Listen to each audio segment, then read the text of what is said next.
Hi, my name is Tom Horn. This video clip is an introduction to the energy page on my website, horn2012.com, and deals with Maria Cantwell's claim to be an energy expert. During her 2012 re-election campaign, Maria Cantwell will probably be portrayed as an economic policy wonk. I'll deal with that question in another video. What was she last time?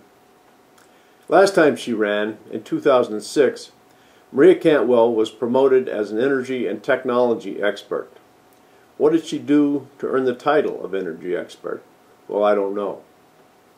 One serious example of energy ignorance should prove her lack of expertise, and indeed her failure to do the most basic homework before she makes laws that affect us all. From an April 22, 2002 Cantwell press release, I'm going to quote, "Senator Cantwell has also co-sponsored an amendment offered by Senator Byron Dorgan that has been approved by the Senate.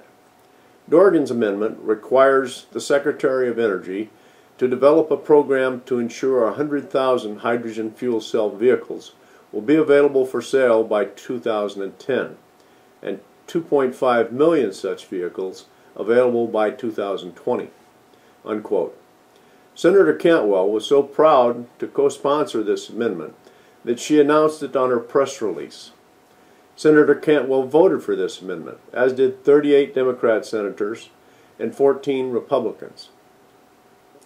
It's now 2012, 2 years beyond the 100,000 vehicle deadline. Have you ever seen a hydrogen-powered vehicle or hydrogen vehicle fueling station? There are maybe a few hundred hydrogen fuel cell powered vehicles. The car companies built these vehicles as experiments and to placate rabid greens.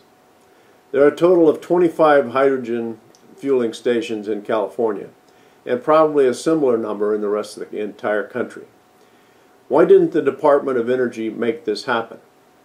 The answer is simple. It was and still is wildly impractical, and the Energy Department knew this to be so in 2002, so they ignored this amendment. What comes first, the chicken or the egg? Running a vehicle on hydrogen using a fuel cell to generate electricity was just an engineering problem, and a few almost practical cars have been produced.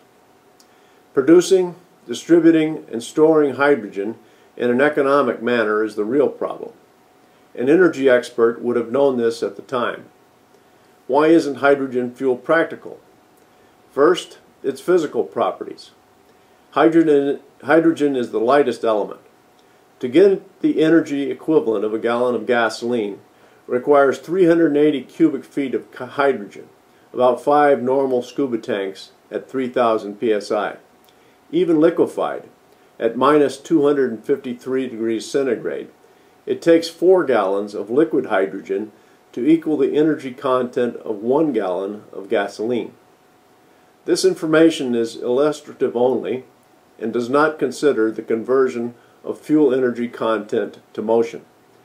That requires a separate detailed comparison of the fuel efficiency of an internal combustion engine, about 35%, and the fuel cell electric motor pair conversion efficiency, about 60%.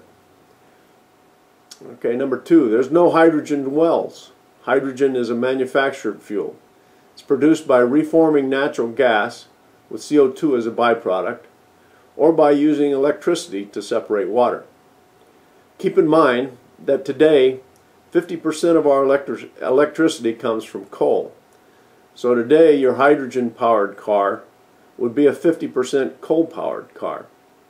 Either way, the energy consumed to make, transport, and store hydrogen fuel is much greater than the energy produced by the hydrogen fuel when it's used, even in a fuel cell. Making the hydrogen is just the start of the problem. How would we distribute hydrogen on a massive scale? The obvious answer is pipelines. We have 150,000 miles of oil pipeline and 300,000 miles of natural gas pipeline in the ground now that's been laid over the last 70 years or so. To make a dent in our transportation fuel requirement, we will need a very large, very expensive hydrogen pipeline infrastructure, tens of thousands of miles of pipe. Hydrogen is different than natural gas and oil. It creeps through steel, just like air creeps through the rubber of a balloon. This leakage causes three problems: significant volume losses when it's spread over thousands of miles of pipeline, hydrogen embrittlement of the pipe steel leading to failures, and fire hazards from accumulated pockets of leaked hydrogen. The embrittlement problem for standard pipeline steel makes conversion and use of currently installed pipelines difficult, if not impossible. All this points to new, short pipelines of very expensive materials from a distributed network of large-scale hydrogen production plants.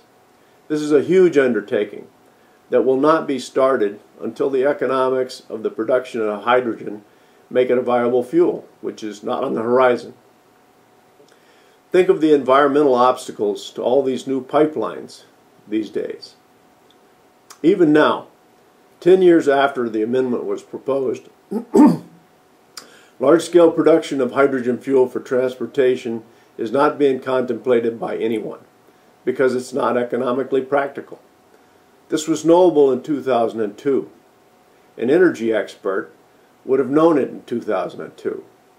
A competent legislator would have and could have looked it up. The information was available and easily understandable. The fact that President Bush started singing the same verse of the hydrogen economy song is no excuse. It was, is, and all indications are, will always be, total bullshit. The proud co-sponsor of this amendment, the energy expert Maria Cantwell, and the other 51 senators that voted for this are not applying the absolute minimum required thought to their jobs. This was a good bad idea, something so stupid that no one could figure out how to spend billions of dollars on it. Ms. Cantwell also supports bad ideas on energy that we are now spending millions on. Aviation biofuel is one example. I'll cover this in another video. From her co-sponsorship of this amendment and other stands on energy issues, it's obvious that Maria Cantwell, the energy expert, has no concept of the scale of our energy usage, the very first piece of knowledge required of anyone that would presume to address our energy problems. If you'd like to know more about the basics that the energy expert Maria Cantwell could have known before she started writing our laws, check out the energy page on my website, horne2012.com. That's HORNE 2012.com. This message was brought to you by Jake Knife, the new indispensable firefighter tool. See my website at jakeknife.us. That's JAKEKNIFE.us. Thank you.